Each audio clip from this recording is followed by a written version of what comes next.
ଦୁଇ ପ୍ରକାର ମୌଳିକ ପତ୍ର ଯୌଗିକ ପତ୍ର।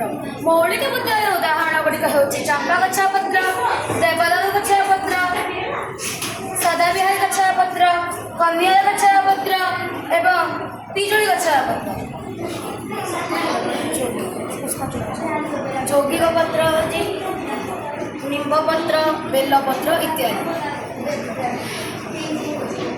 ମନ୍ଦାର ପତ୍ରର ଫୁଲ ଗୁଡ଼ିକ ହେଉଛି ମନ୍ଦାର ଫୁଲ ଏବଂ ଏହା ଲାଲି ରଙ୍ଗର ହଳଦିଆ ରଙ୍ଗ ମଧ୍ୟ ହୋଇଥାଏ। ଟଗର ଗଛ ଫୁଲ ହେଉଛି ଧଳା ରଙ୍ଗର ଏବଂ ଏହିପରି ଦେଖାଯାଏ। କନିଅର ଗଛର ଫୁଲ ହେଉଛି ଏହି ପ୍ରକାରର ଏବଂ ଏହା ହଳଦିଆ ରଙ୍ଗର ଦେଖାଯାଏ। ସଦାବିହାରୀ ଗଛର ପତ୍ର ହେଉଛି ଏହି ପ୍ରକାର ଏବଂ ଏହା ବାଇଗଣୀ ରଙ୍ଗର ଏବଂ ଧଳା ରଙ୍ଗର ମଧ୍ୟ ଦେଖାଯାଏ। ଏହା ଘାସ ଗଛ, ଏହା କବଚପତ୍ରୀ ଗୁଚ୍ଛମୂଳ। ଏହା ଆମ୍ବ ଗଛ, ଏହା ଦ୍ୱିବୀଜପତ୍ରୀ ପ୍ରଧାନ ମୂଳ। ଆଉ ଗୋଟେ ବୁଝା, ଆଉ କ'ଣ ବୁଝା?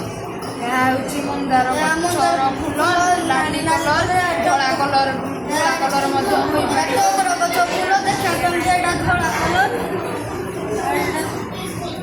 ଏହା କନିଅର ଫୁଲ ହଳଦିଆ ଓ ଏହା ଏକ ପିଜୁଳି ଗଛ। ଏହାର କାଣ୍ଡ ବହୁତ ଶକ୍ତ ଓ ଏହା ଦ୍ୱିବୀଜପତ୍ରୀ ଉଦ୍ଭିଦ। ଏହା ବହୁତ ଉଚ୍ଚାରେ ଉଠିଥାଏ ଓ ଏହା ମୌଳିକ ଗଛର ଉଦାହରଣ। ମୌଳିକ ପତ୍ର।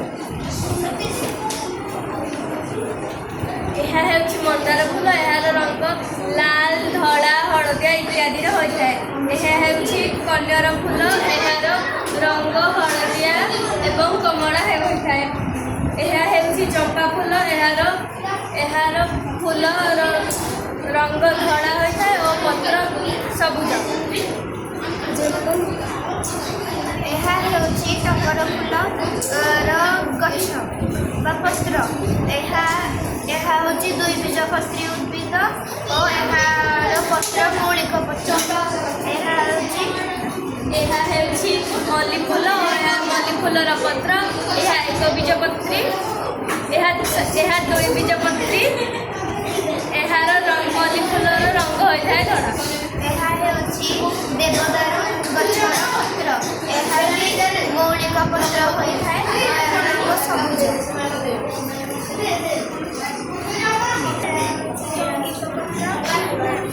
ଫଳ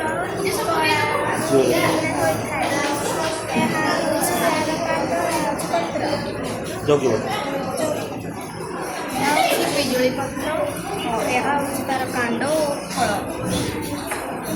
ଏହା ହେଉଛି ଅରଖ ଫୁଲ ଯାହାର ରଙ୍ଗ ବାଇଗଣୀ ଓ ଧଳା। ଏହା ହେଉଛି ଟଗର ଫୁଲ। ଏହାର ରଙ୍ଗ ଧଳା। ଏହା ହେଉଛି ଅପରାଜିତା ଫୁଲ ଯାହାର ରଙ୍ଗ ବାଇଗଣୀ ଏବଂ ଧଳା।